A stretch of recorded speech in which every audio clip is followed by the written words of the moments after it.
Once upon a time, there was a boy named Marco who loved reading more than anything else.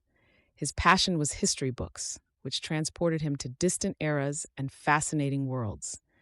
Every day after school, Marco would retreat to his small personal library, where he spent hours immersed in the pages of his favorite books. One afternoon, while exploring an old, dusty bookstore in town, Marco found a book he had never seen before. The cover was made of ancient leather, decorated with intricate golden designs, and the title was written in characters he couldn't decipher. Nevertheless, he was immediately drawn to the book and decided to buy it. Day 2, Ancient Rome. The next day, Marco found himself in a bustling Roman city. He saw the Colosseum and streets crowded with merchants, soldiers, and citizens. A young centurion named Lucius guided him through the wonders of the Eternal City and explained Roman customs and traditions. Day 4, the Renaissance. On the fourth day, Marco arrived in Renaissance Florence. He met Leonardo da Vinci, who showed him his incredible projects and paintings.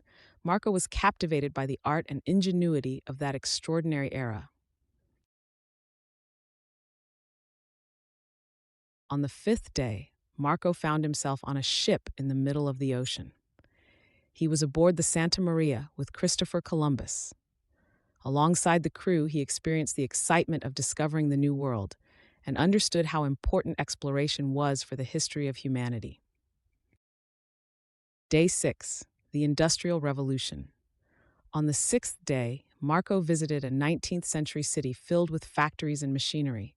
He met a young apprentice named Tom, who explained to him how the inventions of that era were changing the world. Day 7, the Wild West. On the seventh day, Marco found himself in the wild American West. He befriended a young cowboy named Billy and learned all about the adventures and dangers of life on the frontier. Day 8, World War I. On the eighth day, Marco visited the trenches of World War I. He met a young soldier named Charlie who told him about the hardships and sacrifices of that war. Day 9, the future. On the ninth day, Marco was transported to the future. He saw futuristic cities, flying cars, and robots.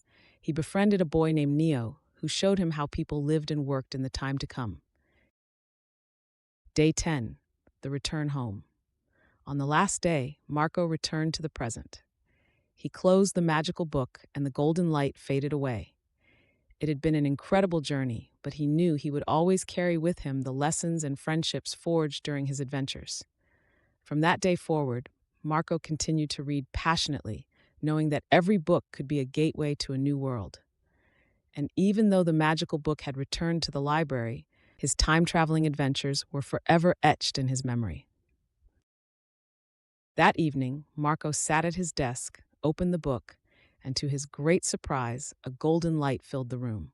He heard a voice whisper, "Turn the pages and travel through time." With his heart pounding with excitement, Marco turned the first page and found himself catapulted back in time. Day 1, Ancient Egypt. Marco found himself in the middle of the desert, in front of a gigantic pyramid. Men and women were working hard under the scorching sun, while a noble supervisor directed them. Marco approached and discovered that it was the era of the pharaohs. He made friends with a young scribe named Ammon, who showed him what life was like in Egypt.